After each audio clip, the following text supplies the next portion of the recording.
Assalamualaikum warahmatullahi wabarakatuh. Selamat pagi kepada yang terhormat Bapak Herman Tole selaku dosen pembimbing pertama saya. Saya Belita Zadatul Alfia dengan NIM 2151502011111062. Pada kesempatan kali ini, saya akan mempresentasikan progres P1 saya dengan judul Perancangan User Experience Pemesanan Catering berbasis website dengan metode Design Thinking. Studi kasus Yanas Catering. Pada presentasi kali ini memiliki beberapa pokok pembahasan. Yang pertama ada tahap empathize, yang kedua ada tahap define. Pada tahap empathize terdiri dari penggalian permasalahan yang berisi gambaran umum sistem, identifikasi stakeholder dan pengguna, daftar pertanyaan pihak Yanas Catering, daftar pertanyaan pengguna, hasil wawancara pihak Yanas Catering, hasil wawancara pengguna. Kemudian ada analisis kompetitor. Kemudian di sini ada identifikasi karakteristik pengguna yang terdiri dari karakteristik pengguna, persona pengguna, empathy map pengguna. Kemudian, pada tahap define terdiri dari analisis dan spesifikasi kebutuhan yang berisi identifikasi tujuan dan tugas, user journey map retrospektif, daftar kebutuhan fungsional dan non-fungsional, daftar kebutuhan konten, serta identifikasi lingkungan sistem. Yang pertama di sini ada gambaran umum sistem, di mana sistem pemesanannya catering yaitu platform pemesanan online yang memudahkan pelanggan memesan catering dengan cepat dan transparan. Kemudian tentunya pada sistem ini menyediakan informasi menu, paket, dan harga secara lengkap dan transparan. Kemudian sistem ini juga dilengkapi dengan metode pembayaran digital untuk kenyamanan transaksi. Kemudian dengan adanya fitur kalender ketersediaan real time, pelanggan dapat merencanakan acara dengan baik. Kemudian di sini ada identifikasi stakeholder dan pengguna, di mana stakeholdernya di sini yaitu pemilik Yanas Catering, kemudian penggunanya yaitu pelanggan Yanas Catering. Di mana eh, pada identifikasi ini melakukan wawancara terbuka dengan 13 responden yang mencakup 12 pelanggan Yanas Catering dan satu dari pihak Yanas Catering. Kemudian di sini ada daftar pertanyaan pihak Yanas Catering, di mana wawancara dilakukan dengan Yanas Catering sebagai salah satu pemangku kepentingan dalam penelitian ini. Di mana pada daftar pertanyaan ini berisi 8 pertanyaan yang ditanyakan kepada pihak Yanas Catering. Kemudian ada daftar pertanyaan pengguna, di mana wawancara dilakukan dengan pelanggan yang menggunakan layanan catering pada Yanas Catering. Wawancara ini dilakukan kepada 12 responden atau 12 pelanggan Yanas Catering. Pada daftar pertanyaan ini terdiri dari pertanyaan demografi, kemudian ada pertanyaan khusus, di mana pertanyaan demografi terdiri dari 3 pertanyaan, siapa nama Anda, berapa umur Anda, apa pekerjaan Anda. Kemudian ada pertanyaan khusus yang terdiri dari 10 pertanyaan. Kemudian di sini ada hasil wawancara pihak Yanas Catering. Yang pertama, hasilnya yaitu proses pemesanan manual melalui WhatsApp, telepon, atau tatap muka yang mengakibatkan konfirmasi lambat dan potensi kesalahan pencatatan. Kemudian pihak Yanas Catering mengandalkan media sosial, namun pihak Yanas Catering merasa kurang efektif dalam memberikan gambaran lengkap tentang layanan. Selanjutnya ada kendala utama yang dihadapi oleh pihak Yanas Catering. Yang pertama, dengan adanya sistem manual yang rentan, dapat terjadinya kesalahan, terutama saat volume pesanan tinggi. Selanjutnya yaitu ada informasi yang disampaikan tidak lengkap mengenai menu, paket, dan harga. Kemudian fitur yang diharapkan terhadap sistem. Yang pertama, website dengan informasi yang lengkap, dengan menu lengkap. Kemudian ada fitur kalkulasi otomatis, kemudian ada kalender ketersediaan, dan metode pembayaran digital. Selanjutnya, harapan terhadap sistem yang diharapkan yaitu dapat mengurangi waktu konfirmasi manual, meningkatkan efisiensi operasional, dan memperbaiki akurasi pencatatan pesanan. Kemudian di sini ada hasil wawancara pengguna.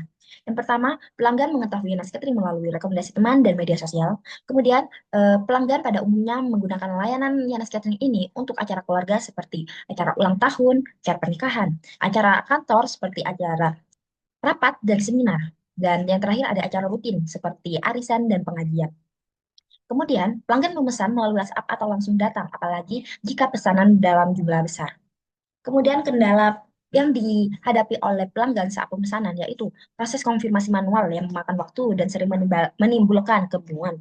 Kemudian sulit mengetahui ketersediaan layanan dan menu tanpa konfirmasi manual. Kemudian pelanggan berharap ada website yang dapat melihat menu, harga, dan ketersediaan layanan secara lengkap dan transparan. Kemudian yang terakhir, harapan pelanggan terhadap website. Yang pertama, berharap sistem pemesanan dapat dilakukan secara online atau otomatis. Yang kedua, transparansi harga dan menu.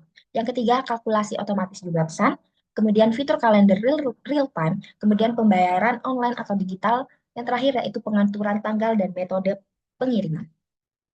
Kemudian di sini ada analisis kompetitor, di mana analisis kompetitor ini bertujuan untuk menilai keunggulan layanan yang sudah ada serta mengidentifikasi kekurangan yang perlu diperbaiki, yang akan menjadi dasar dalam perancangan pemesanan catering berbasis website yang lebih efisien untuk Yanas Catering.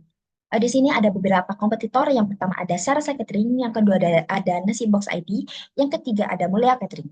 Di sini ada beberapa aspek yang dianalisis. Yang pertama ada sistem pemesanan, yang dimana Sarasa Catering tersedia sistem pemesanan melalui website, sementara Nasi Box ID dan Mulia Catering pemesanannya diarahkan melalui WhatsApp. Kemudian untuk pembayaran online, Sarasa Catering dan Nasi Box ID tersedia pembayaran online, sementara Mulia Catering tidak tersedia. Kemudian transparansi harga dan ketersediaan. Kemudian ada kalkulasi otomatis jumlah pesan, di mana Sarasa Catering ada kalkulasi otomatis dan Nasi Box ID dan Mulia Catering tidak ada.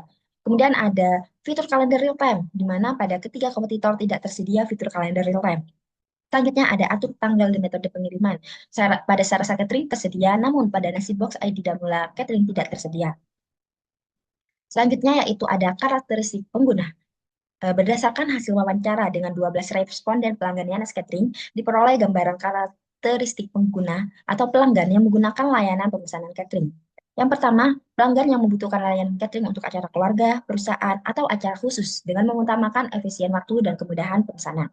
Kemudian, pengguna yang ingin mencari informasi tentang menu dan paket catering secara online, serta melakukan pemesanan dengan cepat dan praktis. Kemudian, memiliki perangkat smartphone atau desktop dan terbiasa menggunakan digital atau aktivitas secara online. Kemudian, berusia lebih atau sama dengan 17, termasuk individu dan keluarga muda. Kemudian, mengutamakan transparansi harga dan variasi menu yang sesuai dengan anggaran dan kebutuhan acara. Dan yang terakhir, tentunya tidak ada ketentuan khusus mengenai pekerjaan atau jenis kelamin. Kemudian, persona pengguna. Persona pengguna adalah representatif fiktif pelanggan Yanas Catering berdasarkan wawancara dan observasi untuk memahami kebutuhan, harapan, dan perilaku pengguna. Di sini pada persona pengguna terdapat biodata tentang pengguna, kemudian ada behavior, goals, dan pain point. Selanjutnya yaitu ada empathy map pengguna, di mana empathy map pengguna adalah alat representasi visual yang berfungsi untuk memperoleh wawasan dan pemahaman mendalam mengenai kebutuhan pengguna. Pada empathy map ini menggunakan 4 cara, yaitu things, does, feel, dan say. Di mana things berdasarkan apa yang dipikirkan pengguna, does berdasarkan apa yang dilakukan pengguna, says berdasarkan apa yang dikatakan pengguna, feel berdasarkan apa yang dirasakan pengguna. Selanjutnya yaitu ada identifikasi tujuan dan tugas. Untuk tujuan utama pengguna adalah untuk memesan catering dengan mudah, cepat, dan transparan. Untuk identifikasi tugas pengguna, di sini ada sebanyak 19 tugas, 19 tugas pengguna. Kemudian tujuan utama stakeholder atau Yanas Catering ini adalah untuk meningkatkan efisiensi pemesanan, meminimalisir interaksi manual, dan memberikan pelayanan yang lebih terstruktur. Untuk identifikasi tugas pada stakeholder ini berjumlah 13. Kemudian di sini ada user journey map retrospektif, di mana user journey map retrospektif ini menggambarkan interaksi pengguna yang telah terjadi berdasarkan wawancara dan observasi. Tujuannya untuk mengevaluasi pengalaman pengguna, menganalisis masalah, dan menemukan peluang perbaikan. Pada user journey map retrospektif ini terdiri dari journey step, user action, goals dan experience, feeling and thoughts, pain point, dan opportunities. Untuk journey step-nya ini terdiri dari mencari informasi, memilih menu, melakukan pemasaran, melakukan pemesanan, melakukan pembayaran, menerima layanan pada hari acara. Kemudian ada daftar kebutuhan fungsional, di mana daftar kebutuhan fungsional ini adalah kemampuan yang harus dimiliki sistem agar dapat berfungsi dengan baik berdasarkan analisis permasalahan.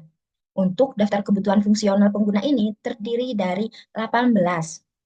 Yang pertama ada halaman login, daftar akun, halaman utama, daftar menu, detail menu dan harga, fitur pencarian menu, kalender persediaan, dan selanjutnya seperti yang ditampilkan di layar.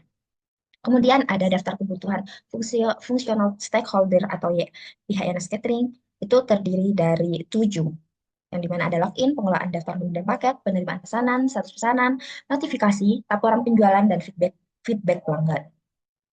Kemudian di sini ada daftar kebutuhan non-fungsional, di mana kebutuhan non-fungsional menjelaskan kualitas, batasan, dan aspek pendukung fungsi sistem. Untuk kebutuhan non-fungsional di sini terdiri ada 4.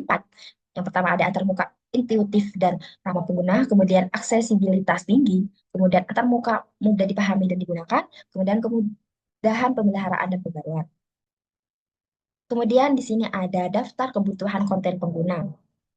Di sini ada login, register, profile, detail menu dan paket, keranjang pesanan, metode pembayaran, informasi pembayaran, konfirmasi dan notifikasi, status pesanan, informasi pesanan, dan ulasan pelanggan.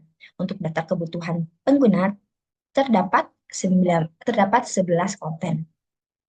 Kemudian ada daftar kebutuhan konten stakeholder, di mana di sini terdapat 6 kebutuhan konten stakeholder. Yang pertama, manajemen pesanan, kemudian update menu, detail pesanan, pengaturan ketersediaan, sistem notifikasi, dan yang terakhir ada feedback pelanggan. Selanjutnya yang terakhir ada identifikasi lingkungan sistem yang mencakup perangkat keras, perangkat lunak, dan perlengkapan lainnya yang diperlukan agar website pemesanan catering dapat berjalan optimal dan aman. Untuk perangkat keras dapat dijalankan pada laptop dan komputer desktop. Kemudian pada perangkat lunak dapat dijalankan pada sistem operasi seperti Windows, macOS, dan Linux. Untuk browsernya dapat dijalankan pada Google Chrome, Opera, Mozilla Firefox, ataupun Safari. Untuk pelengkap lainnya yaitu tentunya harus memiliki koneksi jaringan. Mungkin sekian presentasi dari saya. Jika ada kesalahan kata, kesalahan penyampaian, mohon dimaafkan. Wassalamualaikum warahmatullahi wabarakatuh.